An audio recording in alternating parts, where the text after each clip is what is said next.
In the year 1600, the Mughal Empire controlled nearly a quarter of the world's wealth. Their court was a masterpiece of gold and marble, governing a vast, incredibly diverse, and militarily dominant subcontinent. That same year, a small, weather-beaten English galleon anchored in India's majestic ports. The crew were desperate merchants, arriving to humbly request basic trading permits. Fast forward 2.5 centuries, and those mighty Mughal emperors had been reduced to figureheads. They lived on allowances dictated by those very same English merchants. A private corporation of London clerks now pulled the strings, managing a subcontinent for the sole purpose of generating shareholder dividends. Through a meticulous campaign of ledgers, patience, and eventually bayonets, a single corporation executed the largest hostile takeover in human history. By the mid-18th century, the Mughal Empire was fracturing. Regional powers began warring over the remains, creating a chaotic power vacuum across the subcontinent. The East India Company seized the moment, fielding its own forces to win decisive victories at Plassey and Buxar.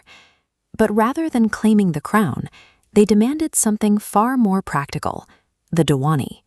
The Diwani was the legal authority to collect taxes across the wealthy province of Bengal. Overnight, the company transformed from a simple trader buying goods with foreign bullion into a sovereign tax farmer. This animated map tracks the resulting economic extraction. Heavy concentrations of silver and tax revenue pool in Bengal, squeezed directly from local peasants. It is then funneled outward in a single massive stream straight to London.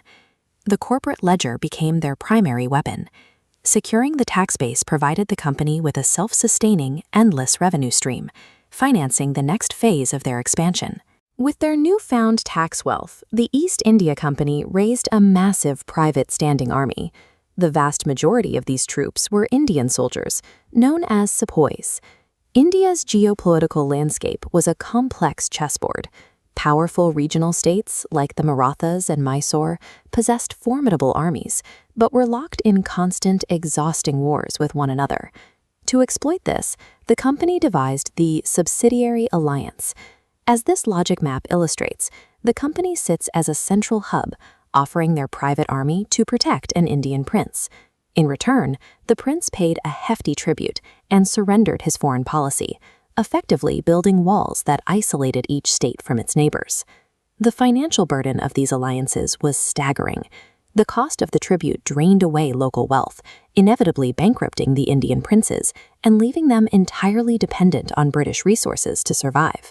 The British avoided the cost of conquering India state by state. Instead, they weaponized existing internal divisions, tricking rivals into paying for their own subjugation.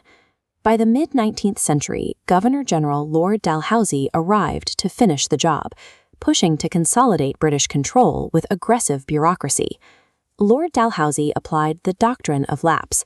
This legal mechanism decreed that any Indian kingdom lacking a natural-born male heir would forfeit its sovereignty, being directly absorbed by the company. To manage these sprawling new territories, the British introduced modern industrial infrastructure. But these railways and telegraphs were built primarily to deploy troops quickly and extract raw materials with maximum efficiency. By 1856, the East India Company had engineered an inescapable trap. They reorganized a diverse subcontinent into a hyper-efficient corporate asset, while completely ignoring the mounting desperation of the people living within it. By 1857, the pressure was intolerable. Princes had lost their thrones. Peasants were crushed under relentless taxes, and the heavily alienated sepoy soldiers were pushed to their absolute limits. The breaking point came with a rumor. The company issued new Enfield rifles, which required soldiers to bite open cartridges, rumored to be greased with cow and pig fat, violating the religious faiths of Hindu and Muslim sepoys. A military mutiny in Meerut exploded across northern India. It quickly morphed into a chaotic, continent-wide war of vengeance against British authority. The conflict devolved into grueling sieges and unimaginable brutality from both sides. Entire cultural centers, like the Residency at Lucknow, were obliterated in the fighting. The Great Rebellion was the violent rupture of an exploitative business model. The company had pushed a civilization into an existential corner, and the resulting explosion almost completely destroyed their corporate empire. The British crushed the uprising through horrific retribution. They ended the ancient Mughal bloodline forever, capturing and exiling the last emperor, Bahadur Shah II. The political fallout in London was immediate. Appalled by the sheer scale of the catastrophe, the British government passed the Government of India Act of 1858, completely liquidating the East India Company.